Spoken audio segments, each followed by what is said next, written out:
अस्सलाम dear students, welcome back to my YouTube channel. आज हम लोग theorems on limit of the function के बारे में डिस्कस करेंगे। इसके अंदर हमारे पास डिफरेंट टाइप ऑफ थ्योरम्स आ जाते हैं। तो सबसे पहले थ्योरम नंबर 1 को डिस्कस करेंगे। थ्योरम नंबर 1 है the limit of the sum of two functions is equal to the sum of their limit. मतलब कि हमारे पास दो फंक्शन है, एक एफ ऑफ एक्स एक जी ऑफ एक्स, और इनके साथ इनकी लिमिट है।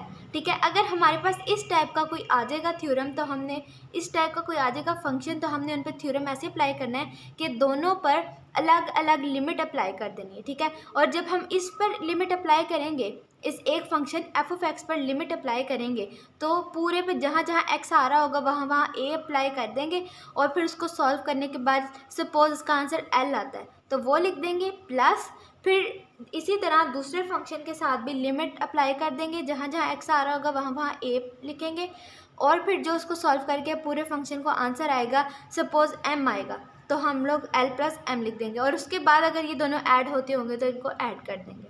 तो ये है हमारा थ्योरम नंबर 1।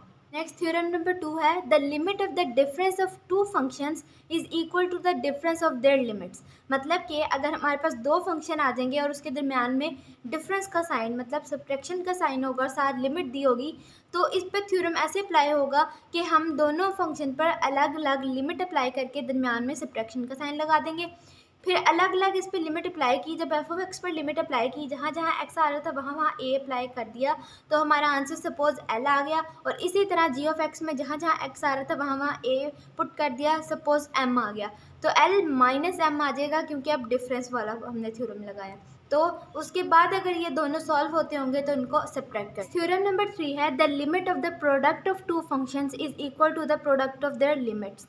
मतलब कि अगर हमारे पास दो फंक्शंस हैं और उनके दरम्यान में प्रोडक्शन हो रही है, ठीक है, दोनों मल्टीप्लाई हो रहे हैं आपस में, तो हमने क्या करना है कि दोनों फंक्शन में अलग अलग लिमिट अप्लाई कर देनी है। ठीक है, इस लिमिट को एफ ऑफ एक्स के साथ भी अप्लाई कर देना है, इस लिमिट को जी ऑफ एक्स के साथ भी अप्लाई कर देना है।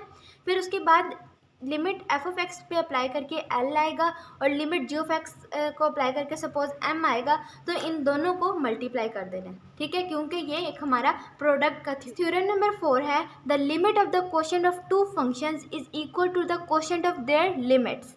मतलब कि हमारे पास limit x approaches to a है, ठीक है, और दो फंक्शंस हैं, ऊपर एफ ऑफ एक्स और नीचे जी ऑफ एक्स है, क्वोशंट फॉर्म में, ठीक है, मतलब डिविजिबल वाली फॉर्म में है।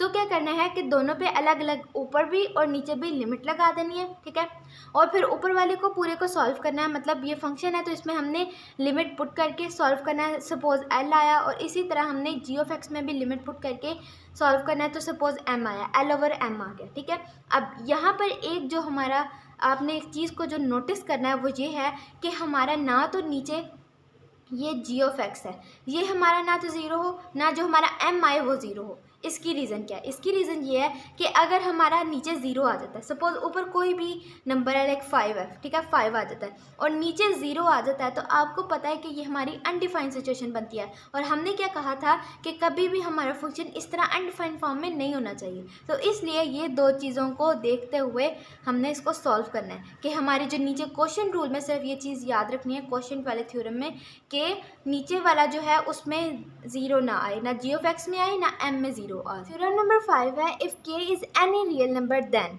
ठीक है, अब हमारे पास इस टाइप का फंक्शन आ गया है कि लिमिट एक्स अप्रोचेस टू ए के एफ ऑफ एक्स, के कोई भी रियल नंबर है लाइक 5 है, ठीक है, और हमारा फंक्शन इस टाइप का 5x², ठीक है, और यहाँ पर हमने लिमिट अप्लाई करनी है। अब इस क्वेश्चन को ज़रा गौर से आप लोगों ने सुनना है कि जब हमारे पास कोई भी के रियल नंबर, कोई भी हमारे पास रियल नंबर यहाँ पर आ जाता है, तो कैसे सॉल्व करना है कि इस रियल नंबर को हमने बाहर निकाल देना है, 5 बाहर निकाल दिया, जैसे यहाँ पे के को बाहर निकाल दिया यहाँ से, और अंदर लिमिट अप्लाई कर देनी है फंक्शन पर। यहाँ पर फंक्शन हमारे पास क्या है x², इस पर लिमिट अप्लाई कर देनी है।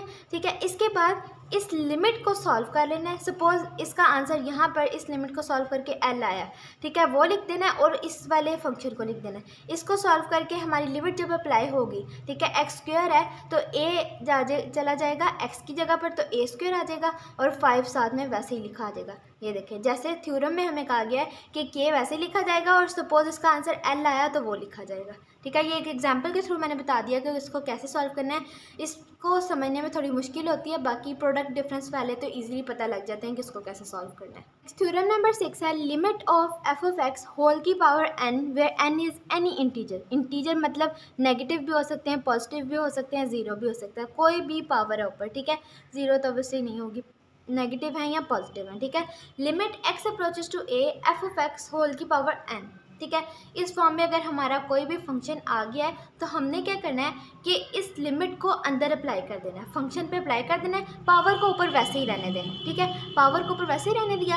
अब इस फंक्शन के अंदर जहाँ पर हमने लिमिट अप्लाई की तो फंक्शन के अंदर जहाँ जहाँ एक्स आ रहा है वहाँ हमने ए पुट कर दिया। ठीक है, ए पुट करने के बाद सपोज उसका आंसर एल आया तो एल के ऊपर वही वाली पावर सेम वैसे ही ऊपर लिख देनी है। ठीक है, और अगर ये हमारा ये वाला आंसर जो है लाइक हमारा समझो को 4 आया, ठीक है, तो और उसके ऊपर कोई भी पावर एन हमें दी गई है 2, तो हम ऑब्वियसली इसको और सॉल्व करके 8 लिख देंगे, सॉरी 4 का स्क्वायर 16 लिख देंगे। ठीक है, इसी तरह हमने इसको सॉल्व करना है और ये हमारे सारे थ्योरम्स यहाँ पर कंप्लीट हो गए हैं। अब हम एक्सरसाइज के क्वेश्चन के थ्रू इन सारे थ्योरम्स को समझेंगे कि इनको हमने यूज़ कैसे करना है।